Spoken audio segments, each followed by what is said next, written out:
Oh baby, here we go again, and to RGT's delight, Xenoblade Chronicles 3 Direct set for June 22nd. That is tomorrow, boys and girls, ladies and gentlemen. What's good, everyone? OJ here. Welcome back to another video, and I am hyped. I am hyped to talk about Xenoblade Chronicles 3 and this new Direct that's going to be going down and getting you guys all the details, what you can expect, what you can not expect, what's going to happen, why are they doing this, and if there is a big Direct coming, because this is kind of pulling people in both ways, and I just love to see it. I love to see the Xeno Salt, the Xeno Cope. I mean, it is just at an all-time high. I love it, but make sure you hit that like button, subscribe if you're someone new, click that notification bell to get my videos first. And yes, I will be live streaming my live reaction to this Xenoblade Chronicles 3. So let's go ahead and break down the information here and get into all of this. So Xenoblade Chronicles 3 Direct set for June 22nd. 20 minutes of information on the July 29th due sequel. Now, Nintendo will host a Xenoblade Chronicles 3 Direct on June 22nd, if I haven't already said it a number of times already, at 7 a.m. PT, 10 a.m. Eastern Time, 23 JST, the company announced. You'll be able to watch it on YouTube in the Americas, in Europe, and in Japan. And here was the actual tweet from Nintendo. The roughly 20-minute broadcast will feature the latest information on the RPG adventure Xenoblade Chronicles 3, which is due out for the Nintendo Switch on July 29th. Now, to give you guys some details on what I'm going to be doing for this, because this is a big event, obviously, my channel, everybody here, at least most people here, love Xenoblade Chronicles, so I will be going live about an hour and a half early or so. So just please make sure you're subscribed to the channel and you have notifications set, because if you don't, you might not be able to get in on our pre-stream show that we're going to have. And I'm planning on having a really good pre-stream show, talking to you guys about all things Xenoblade and more, and answering your questions. This is stuff that I get asked so much, so if you want to stop by and chat and talk about Xenoblade and talk about the questions that I know a lot of you guys will have, then please make sure you stop by for that event.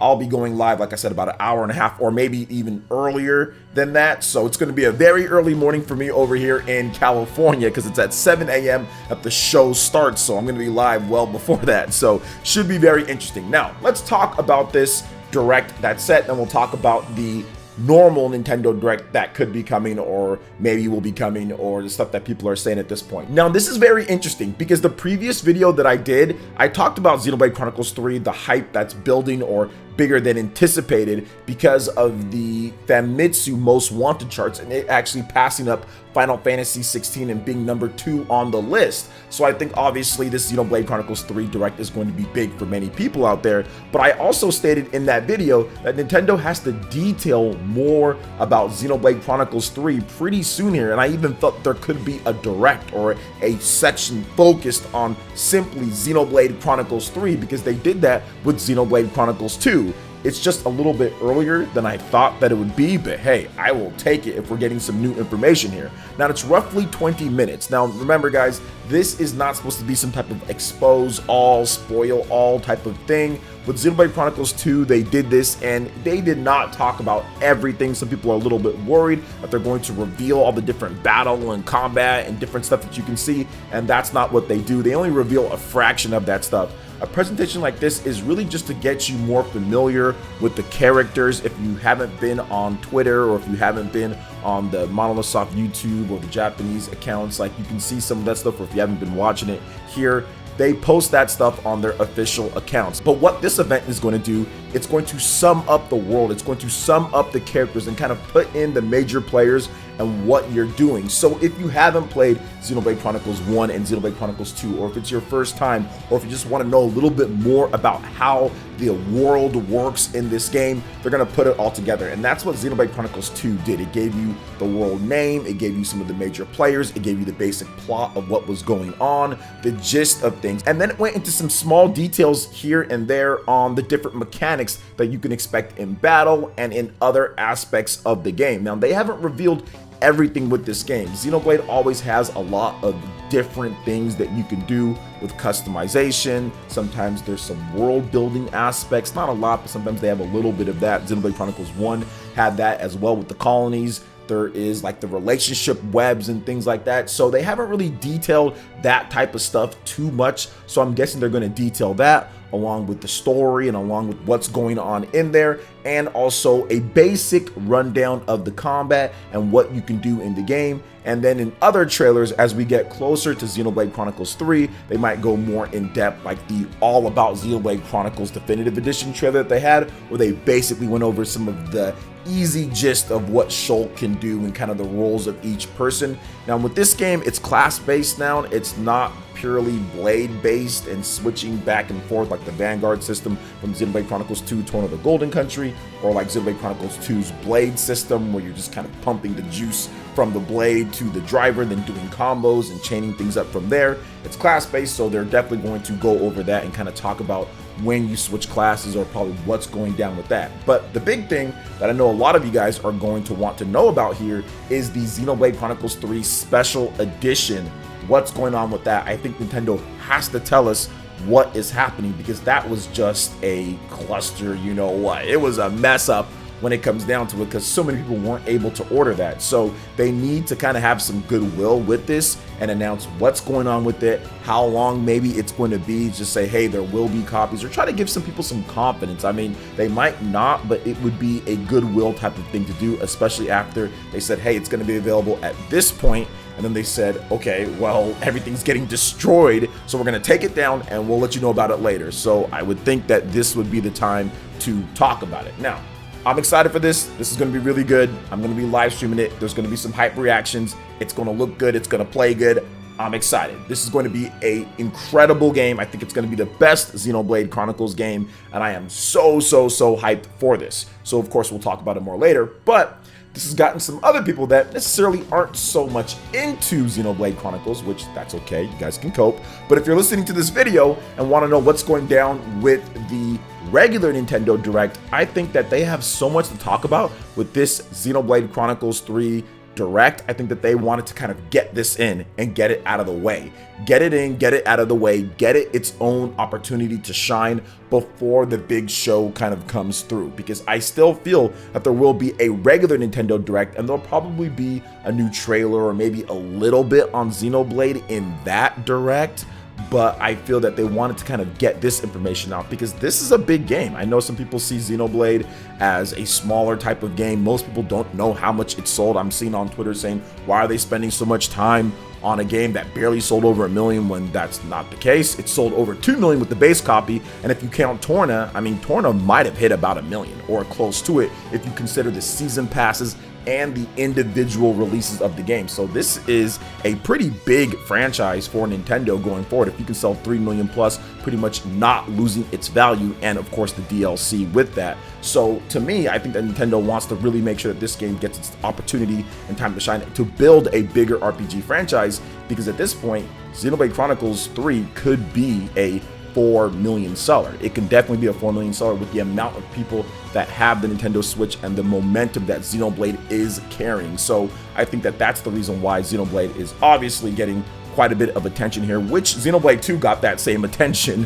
That's the funny thing, before it even really sold like how it sold, right? So I think that you see that there is a good game here, and Nintendo knows this is a really good game. So they're trying to get it out there for people to pick it up, because I think that this game, with the opportunity and kind of like the time window it's launching in, I think it has a phenomenal opportunity to pick up way more fans. So I think that they're just getting this in right now at this point, and then probably next week we will get a normal Nintendo Direct announcement. At least that's my opinion in terms of what will happen here. So what are your thoughts when it comes to the Xenoblade Chronicles 3 Direct? What are you looking forward to seeing the most, and any predictions that you have for this Xenoblade Chronicles 3 Direct Please let me know what you think in the comment section below. All right, and moving on to some more RPG news, Dusk Diver 2. We've got an official release date and information on digital and physical versions, new trailers, screenshots. This is very good to see. I'm a big fan of the original Dusk Diver. So Dusk Diver 2 will launch both physically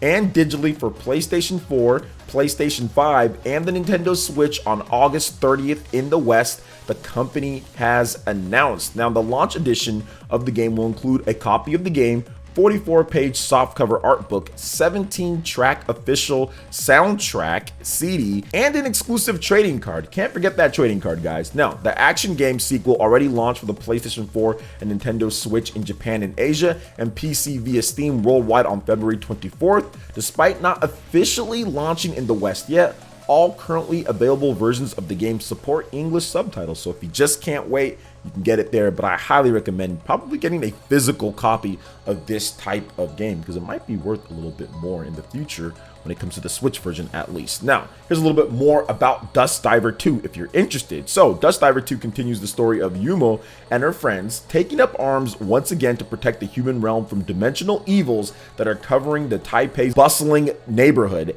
and dark underworld Yoshadi. Who can Yumo and the Guardians of Kunlun trust? What consequences of their past will they face? Fight to find the truth and save the city once again. The key features in the game: you have unruly attack combinations, seamlessly switch control of 4 characters, each with their own moveset and strengths, combine different support skills with your own to keep the enemies on their toes and your combo count high. New adventures: explore a real city, grabbing meals and takeout for stat boost before battle. Just watch out for the possessed and dimensional fissures. Play to your style, tailor your equipment, skills, and orb combinations to suit your play style. So awesome stuff here. Dusk Diver 1 was a bit rough around the edges at times, but it was still a really fun game that I really liked quite a bit. And now they're bringing the second one here. This one's looking really good too. And the combat system is fast and it's fun to play through. So I'm definitely gonna be picking this one up physical on the Nintendo Switch and probably on the PlayStation as well, supporting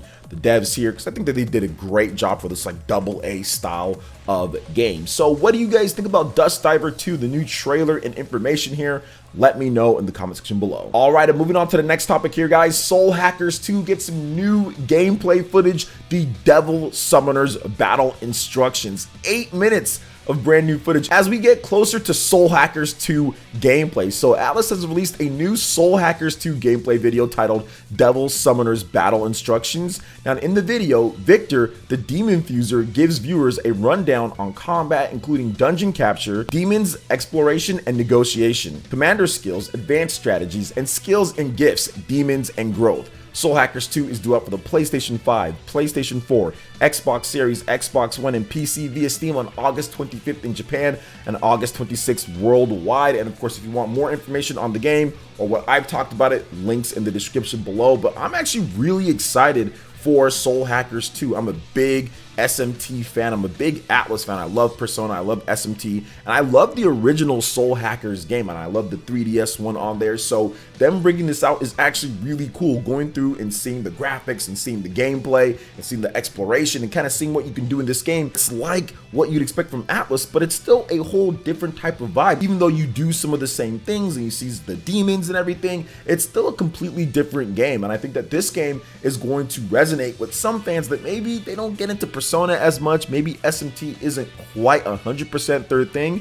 These characters and kind of how you fight with the characters and kind of use demons in certain situations and everything, this might be the SMT or the Atlus style game for you. And I've noticed that before. There are some people who love SMT but do not like Persona and vice versa. So this third branch could be that style of game maybe that you like, just depending on what type of characters you're into or type of gameplay that you like. So I'm very happy that Soul Hackers 2 is actually a thing. And I think that while it might not do the best out there because it doesn't have the name recognition of SMT or Persona, I still think that it's going to do solid, at least solid enough without a Switch version of the game. I do feel that at some point Atlas will port the game over, or Sega will get the port over, just because we saw what happened with Demon Slayer recently. That game launched to about 90-something thousand sales between the PlayStation 4 and PlayStation 5 in Japan, and the Switch version just launched, and this is from Sega and everything, and that sold over 90,000 copies on the Nintendo Switch by itself. So I think that that's obviously quite a bit of money that they're missing out on for a Japanese style franchise like this. So I do see Soul Hackers 2 eventually coming to Switch, but in the meantime, I'm going to be playing it on the PlayStation 5. I think that it's going to be a ton of fun. It's going to play and look great, so I'm looking forward to it quite a bit here. But what are your thoughts when it comes to Soul Hackers 2 and everything else that we discussed here? Let me know in the comment section below. All right, guys, that wraps it up for this video here. Thank you so much for watching. I do appreciate it. Please make sure you hit that like button, subscribe if you're someone new, click that notification bell, and we will see you for the next video. Peace.